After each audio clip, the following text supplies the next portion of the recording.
So, my name is Merdula. I'm here on behalf of the Virginia Youth Climate Cooperative, and today I'm just going to be talking about, the Virginia Youth Climate Cooperative, what we do, showing you guys a few instructional lessons, and that's pretty much it. So I'm going to start sharing my screen now. Can you all see it? Yep, we Perfect. can see it. Perfect. So I'll start first by introducing myself. My name is Merdula. I am a junior, so I'm in the 11th grade at Chantilly High School in Fairfax, Virginia. And I'm also the policy director for the Virginia Youth Climate Cooperative, which can be shortened down to VAYCC. Um, Today, I'm just going to be talking about, about VAYCC, what we've done in the past, what we hope to do in the future. I'm going to be sharing a Policy 101 video that our team has actually created. Me and my friend Odessa will be talking about our Student Ambassador Program, and then that's pretty much it. So first, what is VAYCC? So, the Virginia Youth Climate Cooperative, which can again be shortened down to VAYCC, we're a youth led grassroots organization fighting for climate justice in the state of Virginia through direct action, education, lobbying, and divestment work. So, the cool thing about us is that we're completely youth led, which means that almost all of our organization is either in high school or college, with a majority of us being in high school. And that's pretty cool because in the climate field, in the field of climate justice, you usually tend to see a lot of adults, but the fact is that we're completely youth led because, as we all know, environmental issues are mostly going to affect the youth, the younger generations, and because of that, we decided to take initiative and start lobbying and start working on education ourselves, because if the older generations won't do much about it, then it's up to us, right? And so it's pretty cool that we're completely youth led. Now, we're also grassroots, which means that we pretty much started on a pretty local level. We started out with a few people located across the state, and then we started to expand throughout the entire state. And I'll talk about that more later. We do a lot of direct action. So we reach out to a lot of organizations directly. We hold a lot of protests, walk-ins, sit-ins, walkouts, sit-ins. Last year, in fact, or I think, a few years ago during Earth Day, usually we would hold some sort of walkout or some sort of, direct event. But unfortunately, because of the virtual situation, we can't do that. But, thanks to this, we have a virtual event. So we do a lot of direct action. We do a lot of education too. We want to teach the general public about why climate justice matters. Why is it important that we start to take action now? A lot of people don't know this. I mean, a lot of people know about the climate justice at a pretty international scale. I mean, we know about greenhouse gases and we know about rising levels, but a lot of people don't necessarily know about how climate change works on a state level, like the Virginia level, right? So we kind of wanted to teach the general public about how does climate change affect communities in Virginia? How does it affect lower income communities? How does it affect the working class on a local level, not just an international or federal level, but a local level? We do a lot of lobbying too, so we reach out to different representatives, whether they're state congress people, mayors, politicians of all kinds. We reach out to them and we kind of want to convince them to pursue climate action in Congress or whatever they're in. So we do a lot of lobbying, and we do a lot of divestment work too. So we try and get more money to go towards renewable energy, clean energy, and things like that. So just where are we located? Well, we're the Virginia Youth Climate Cooperative, right? So we have chapters all across the state. We have chapters in Tidewater, Richmond, Roanoke, Harrisonburg, Charlottesville, Fairfax, Loudoun, Prince William County, and Fredericksburg. We did start out on a local level, but now we have over 100 organizers working all across the state, again, all of whom are either in high school or college. And we're even looking to expand too. We need a lot more people in Southwest Virginia too. That's a place where climate change definitely has a huge impact. So yeah. Now, what do we as an organization focus on? Well, like I said before, we're pretty grassroots, which means that we try and examine climate change at a local level. We try and examine what happens to Virginia communities, what happens to people who live in Virginia. How does climate change affect them on a local level, whether it's pipelines, whether it's access to clean water and air? We try and focus on a more grassroots local level. Now, we're also pretty intersectional, which means that we recognize that climate justice is a very broad issue. Climate justice affects lower income communities a lot more than it affects communities who may be higher income.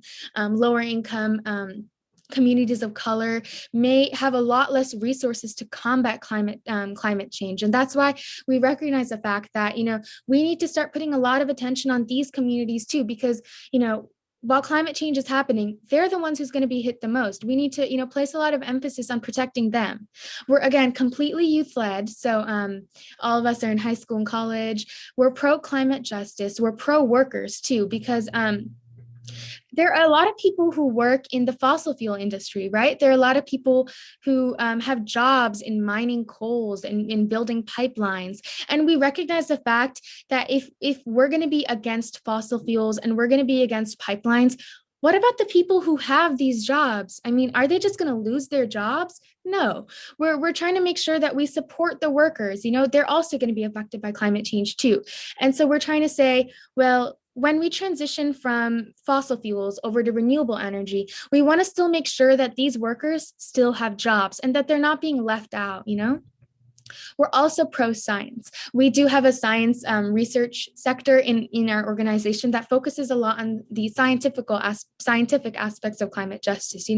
Why does this happen? Why is there, why is there so much air pollution in certain parts of Virginia? Our team focuses on, building research reports and things like that. Now, what about the current initiatives of ours?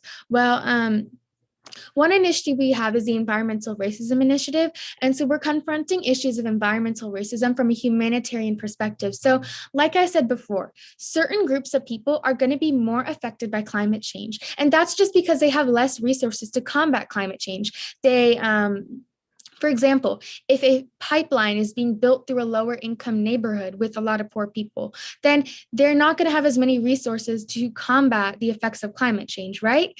And we're trying to make sure that we place lower income communities of color in the center of our organizing, because they're the communities that are going to be affected by it the most. We also do a lot of voter education. We work to educate and inform citizens on, the importance of voting, because, we can't really stop climate change by ourselves, right? We need laws to be passed. We need laws that stop fossil fuels. We need laws that do things. And so we try and stress to the public that you have to get out there and vote for people who care about the climate, because if we don't, then it's going to be pretty hard to combat this crisis. We also have a student ambassador program, which Odessa is going to talk about in a bit. We work to involve young people in our fight for climate justice on a low commitment level, which again, she'll talk about later.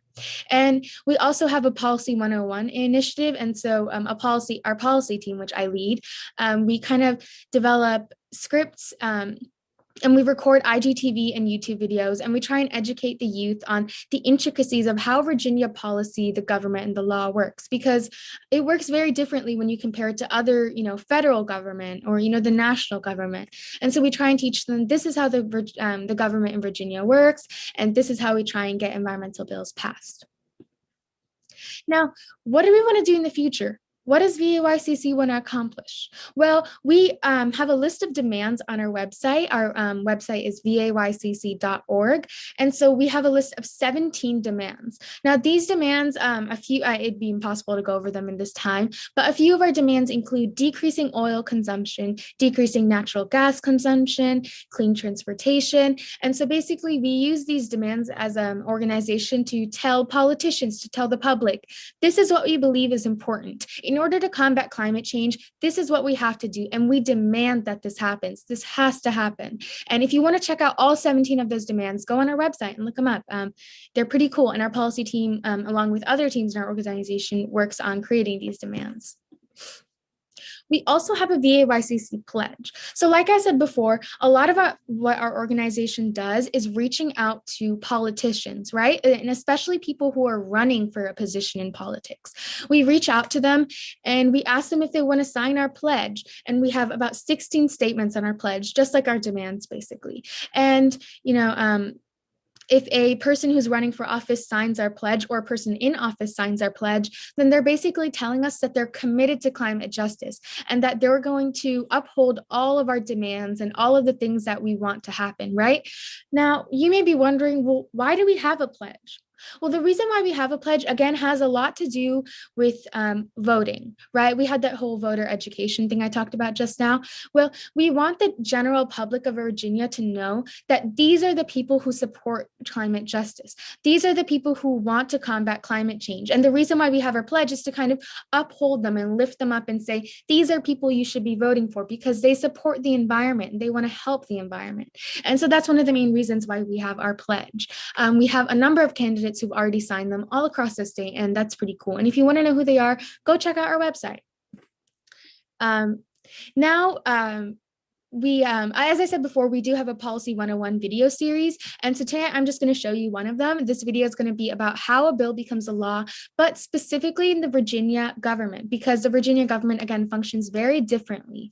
Can you all see this? Can you all see it? Is it green? Yes, we can see it. Perfect, thank you. Have you ever wondered how a bill becomes a law? It's more complicated than you might think. My name is Tallulah Costa, and I'm the Policy Director for Vaycc. In today's video, my policy team is going to cover some of the intricacies of Virginia state government, explaining how everyday laws come to be. By the end of this video, you'll be able to understand how just an idea can turn into a real law.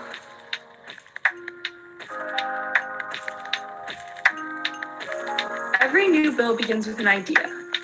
This idea can come from anyone, whether it be a legislator, a corporation, or a member of the community. It can be a completely new law, but it can also reform or remove an existing piece of legislation. After the idea is consolidated, a member of the House or Senate, known as a sponsor, explains the proposal to a staff attorney who makes sure that there is no existing law that already covers the contents of this bill and makes sure that the law is constitutional. The bill is then drafted by the Division of Legislative Services and copies are delivered to the delegate who signs their name on it. Printed and referred to the Speaker of the House, it is then sent to the appropriate standing committee.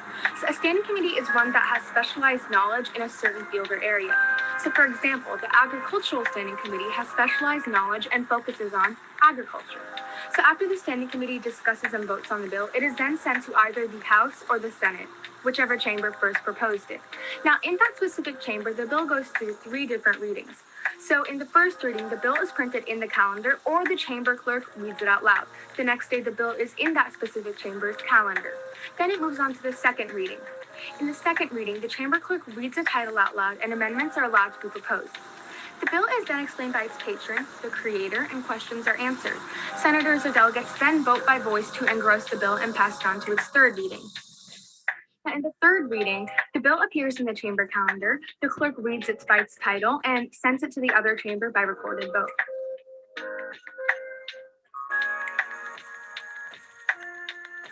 The bill goes to the other chamber and goes through the same legislative process as the first chamber. If the bill has been passed by the other chamber and there are differences between the House and Senate versions of the bill, a conference committee is convened to resolve any discrepancies between the 2 bill versions.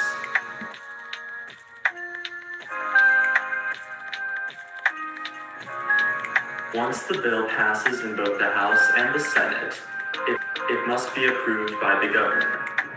The governor can either sign the bill into law, amend it, and return to the General Assembly for approval, veto the bill, and send it back to the General Assembly where it requires 2/3 vote in each chamber to override the veto, or not take action and the bill passes without the governor's signature.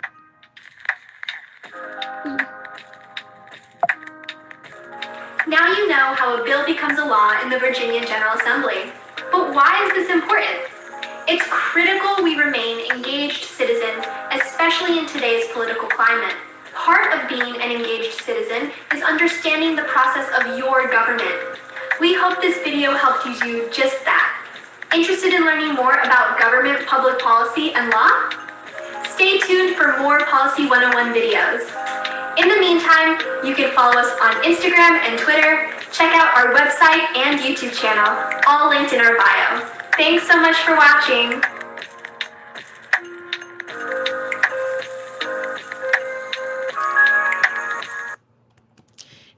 So that was our Policy 101, one of the Policy 101 videos that we made. It was last year with our old director, Tallulah, and we hope you enjoyed that. And if you want to watch more videos about, the Virginia government and more about environmentalism in Virginia and through a government lens, go check out our YouTube channel. And they're also found on our Instagram too.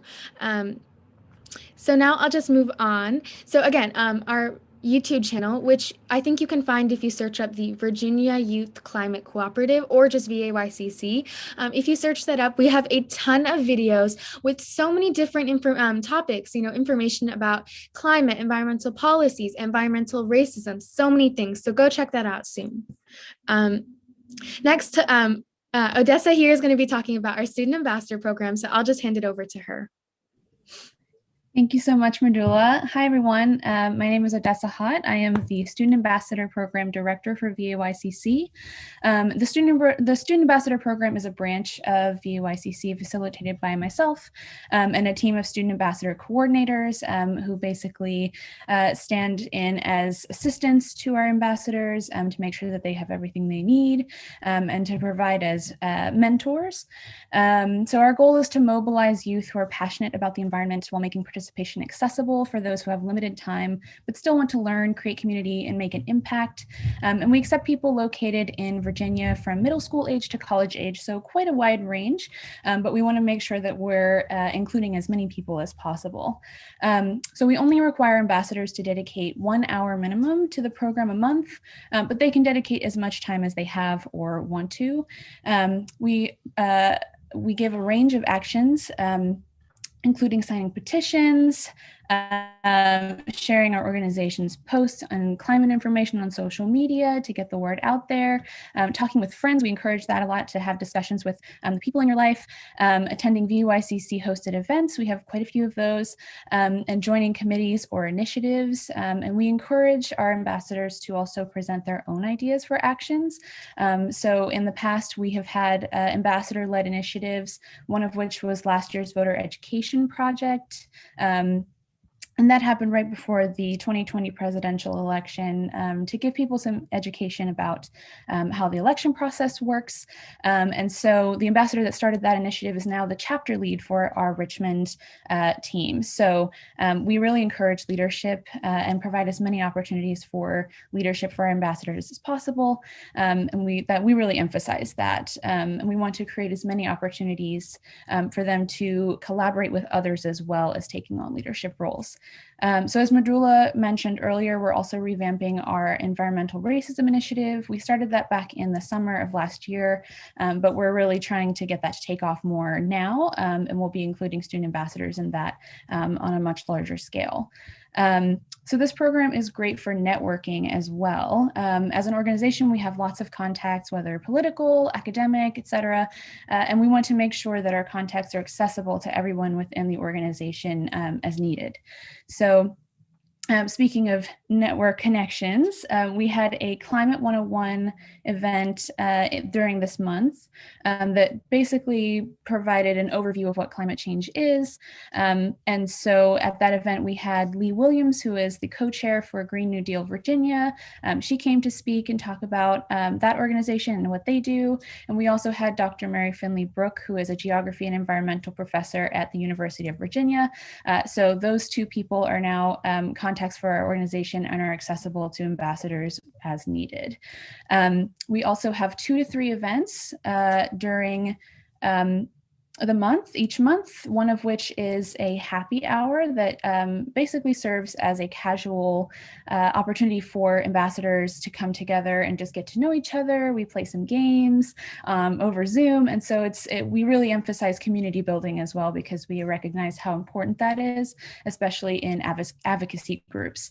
So that's one of the ones that we do. And then we have an education event and another event that is to be determined every month. Throughout the month, we also share many resources, including petitions, events hosted by fellow climate organizations, phone banking opportunities, the list goes on. But that pretty much sums up our program. So if you or someone you know is interested in joining us, we'd love to have you. We're a small group right now, but we are growing and we're always excited to include more people in the fight for climate justice. So the next slide will have both mine and Marjola's contact information. So please feel free to reach out with any questions or inquiries as you have them. So thank you so much. Hey, thank you, Odessa. So that was great. I just wanted to emphasize again that one of the main points of our organization is that it's student led, right? And it's great that, the Student Ambassador Program has space for people from middle school to college. I mean, like Odessa said, that is a huge age range. And, it's youth that really carry this whole environmental campaign. And it's great that this program exists. And, if you're watching this, you should definitely get involved with it. On this page, we just have Odessa and I's information. Our website is vaycc.org, by the way. I didn't go too much into depth on a lot of what I was talking about, but all of the information I did talk about today is available more in depth on our website. And you should definitely go check that out along with our YouTube, our Instagram, and our Twitter, most of which have the label Vaycc or VA Climate. That's pretty much it. We wanted to thank you so much, and we hope you start to get more involved with climate advocacy.